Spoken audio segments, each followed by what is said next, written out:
Steven Universe and all associated images are property of Cartoon Network, Rebecca Sugar, and any and all other respective owners. I don't know them all. All footage in this video has been used for the purpose of critique parody under fair use. Please support the official release.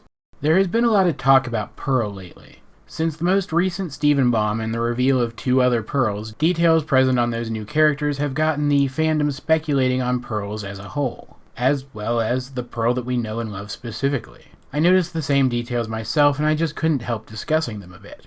Especially after just talking about Rose and Garnet, and with an Amethyst theory coming up eventually. I'm not really sure where I'm going to fit that into the schedule, but it definitely is coming.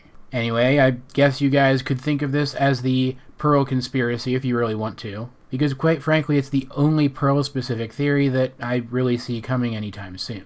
I want to cover 2 things in this video. First, I want to discuss what the designs of the yellow and blue pearls tell us about the nature of pearl gems as a whole, and then I want to touch on the question of who our pearl was originally made for. Looking at yellow pearl and blue pearl, they actually have very little in common. Firstly, I want to address the fact that they seem like they might be a bit smaller than our pearl. I want to flat out say that I don't think that they are. Perspective and character size relationships are often a little wonky in Steven Universe, so I'm going to assume that they are both the same size as our pearl, and that any indications otherwise are simply incorrect scaling, at least until I am proven otherwise. That said, the only real similarities between the new pearls and our pearl are their similar body types, and the only thing that the 2 new pearls have in common are their gemstone placements. In the same episode in which Blue Pearl was introduced, we learned that gems of the same type do not share the same gem placement. So this makes these 2 pearls something of an oddity. Unless you consider Peridot's words in Back to the Barn. She specifically refers to pearls as made to order. When I hear the term made to order, I think of something along the lines of a steak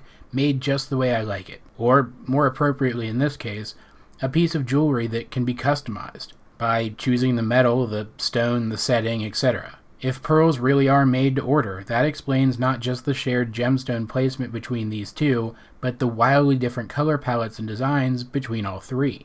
We know that gems cannot typically change their base color scheme, even upon regeneration or by shapeshifting. The only exception seems to be different gem fusions like Garnet, who seem to be able to pick and choose from any details/colors associated with their base forms each time they refuse. This is literally the only way to explain how Garnet was able to choose a new skin tone in Jailbreak. However, because this is not true of single gems, and because from looking at the rubies in the answer, we can tell that all gems of the same type typically share the same base colors, the radically different colors of the 3 pearls only make sense if we assume that each pearl was made specifically to resemble their owner, and that, by extension, most pearls are designed to resemble their owners. Yellow and blue diamond each share the same gemstone placement not just with each other, but with their pearls as well. And their pearls each bear paler versions of the diamond's color palettes. This means that pearls are made differently from other gems. They are made to order, probably in a much shorter span of time than the typical 500 or so years that it takes to make other gems.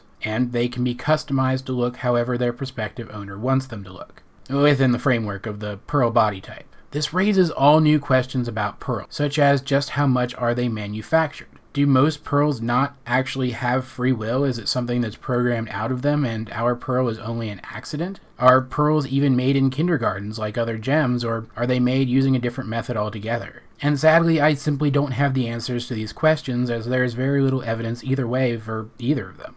However, I said that I also wanted to address who I think that our pearl was made for. For a long time, the majority of fans, including myself, assumed that she used to belong to Rose, that it was the fact that Rose treated her as a person rather than a slave that inspired Pearl's feelings for Rose in the first place. While I still think that it was Rose's treatment of Pearl which inspired Pearl's feelings, I have begun to doubt if Pearl was originally made for Rose. As I mentioned in my Rose Diamond Theory video, based on the placements of the symbols in the 4 diamond insignia, it can be assumed that, even if Rose is not Pink Diamond does have her gemstone in her midriff, just like Rose did. Pearl, however, does not. Her gemstone is in her forehead. She also has a very pale color scheme, without even a hint of pink in her skin tone, which seems white or possibly a very pale blue, since she does blush blue. Assuming that Pearl was originally made for a diamond, this makes it very unlikely that she belonged to Pink Diamond.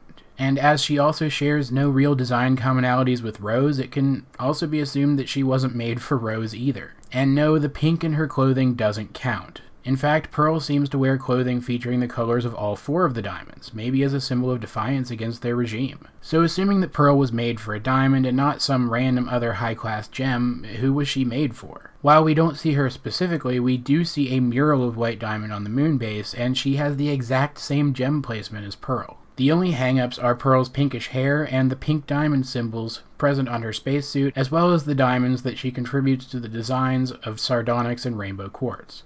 Now, is it possible that Pearl was made for White Diamond, but that she ended up in Pink Diamond's court instead? Well, yeah, I think so. We know from Jasper's statements in The Return that Pearl is defective. Well, how is she defective? Is it because she rebelled, because she can fight, or, as the term suggests, is it because she has an actual physical defect? Consider this. The gemstones of blue and yellow Pearl look a lot rounder than our Pearl's gemstone, which is quite oblong. What if Pearl was made for White Diamond but she didn't turn out, her gemstone having a literal defect to it, and White Diamond found her unacceptable? What if, when she was deemed unacceptable, she was repurposed and given to a less important gem in Pink Diamond's court instead, that being Rose herself? This would explain the pink diamonds incorporated into Pearl's design, as she was a part of Pink Diamond's court. It would also explain the basis for Pearl's attachment to Rose. Maybe Rose didn't care about Pearl's defect and loved her anyway. Even if that love wasn't romantic, it definitely would have meant a lot to Pearl, and could have formed the foundation for her feelings. It therefore makes perfect sense to me that Pearl could have been made for White Diamond, but still could have belonged to Rose Quartz, and that she still could have, literally, been Rose's Pearl. But guys, what do you think of this theory? Would you call it perfect, or did you spot some defects? Let's get a discussion going in the comment section down below. Either way, this has been AJ22, and I will talk to you guys later. Do you have a theory idea or merely a musing about the show that you'd like me to discuss? You can head on over to my Facebook page and send me a message detailing your ideas, and if I find them interesting enough, I'll be sure to respond. Or you could head on over to my Tumblr page and send me an ask. If it's not something that I've covered before, I'll be sure to answer. If you are on Facebook or Tumblr, I also recommend that you like and or follow me there as well to keep up to date on all of my content, as well as any supplementary content that I might post on either of those sites. And if you know anyone on Facebook or Tumblr who might find my content interesting, please share it with them. I'd really appreciate it.